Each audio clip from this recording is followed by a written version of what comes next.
Jambo la kwanza ni kuhusu usalama wa mkoa wetu wa Dar es Salaam. Hivi punde nimeona kuna message nyingi zinazozunguka kwenye mitandao ya jamii na ambazo zingine ni kama zinatishia kuwepo kwa vurugu ndani ya mkoa wetu wa Dar es Salaam. Nimewaiteni ndugu zangu waandishi wa habari ili nyinyi mkawe kipaza sauti kwa Watanzania na hasa wa Dar es Salaam kwamba hakuna mtu yoyote atakayevuruga amani ya mkoa wetu. Jana tulitoa maelezo kadhaa na Sakap Mlilo ZPC wa kanda maalum ya Dar es Salaam alitoa pia maelezo kadhaa kuhusiana na usalama wa mkoa wetu. Kwa hiyo kwa mtu yoyote wa chama chochote cha siasa, taasisi yoyote ya dini, taasisi iso ya dini, mtu binafsi, shirika au kampuni, hakuna hata mmoja atakayeweza kuvuruga amani ambayo imekwisha jengwa katika misingi ya uongozi na hasa uongozi bora wa Mheshimiwa Dr. Samia Suluhu Hassan. Tunafahamu kwamba wapo baadhi ya watu ambao wanaweza kuwa na malalamiko yao. Wazingatie sheria, wazingatie utaratibu wa namna ya kufikisha kwenye vyombo na taasisi zinazohusika na masuala ya malalamiko walionayo. Niendelee kuwatoa wasiwasi wafanyabiashara wote na wawekezaji ndani ya mkoa wa Dar es Salaam kwamba kuanzia sasa mpaka baadaye utakapofanyika uchaguzi wa serikali kuu na hata baada ya hapo, mkoa wa Dar es Salaam utaendelea kuwa ni kioo cha amani katika nchi ya Tanzania, Afrika Mashariki na Kati, Afrika kwa ujumla na hata duniani kote kwa ujumla wake. Lakini jambo la pili, ndugu zangu wanahabari, tumeona kwamba siku chache zilizopita mvua nyingi zinaendelea kunyesha ndani ya mkoa wetu. Na nimeona zipo picha zinazoonesha wanafunzi, akina mama wakivuka maji chini ya maandaki.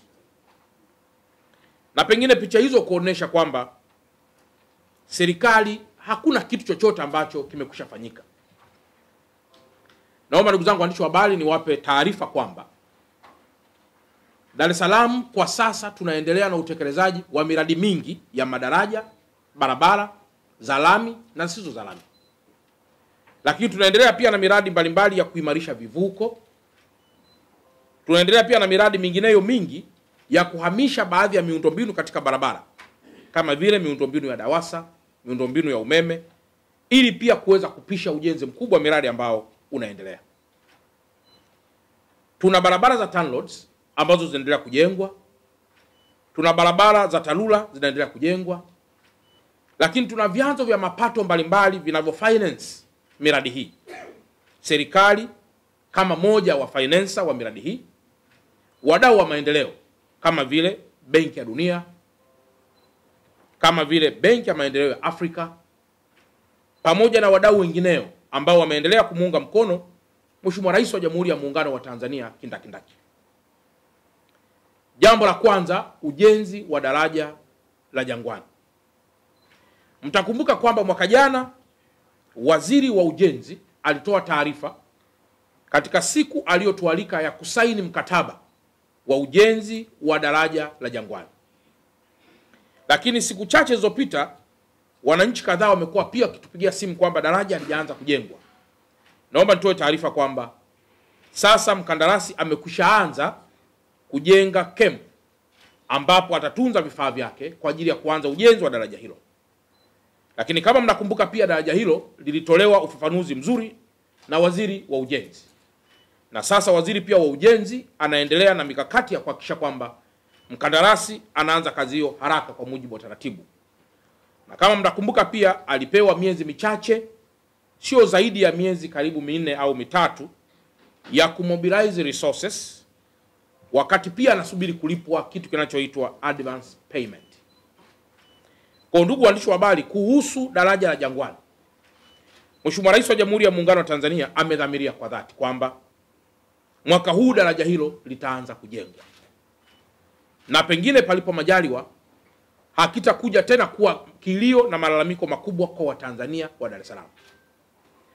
Sambamba na hili ndugu zangu waandishi wa habari, kuna miradi mingine mingi ambayo inatekelezwa na TANROADS zikiwepo barabara za kutoka Kibada Mwasonga si chini ya kilomita 40 ambayo tayari imekwishaanza na mkandarasi yuko site.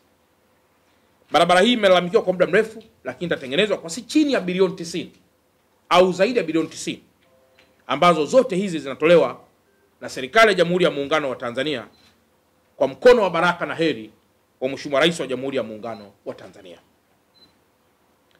Nataja tena kuhusiana na Mheshimiwa Rais wa Jamhuri ya Muungano wa Tanzania kwa sababu nimesikiliza kwenye mikutano mingi ya hadhara inayofanywa na viongozi wa vyama vya kisiasa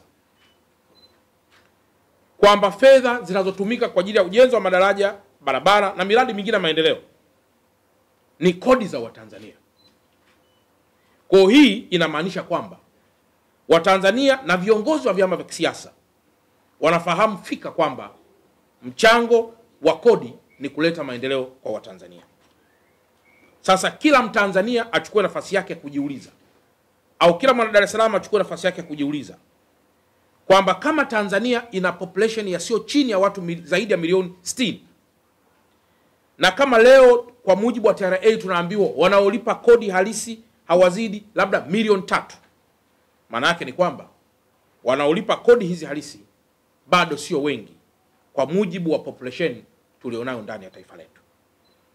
Kwa hiyo kwa mujibu wa taarifa hii, nitoe tena rai kwa Watanzania na hasa wana Dar es Salaam kwamba tuongeze kasi ya kulipa kodi, kwa sababu ndani ya kodi ndio tutaweza kupata maendeleo yaliyokusudiwa.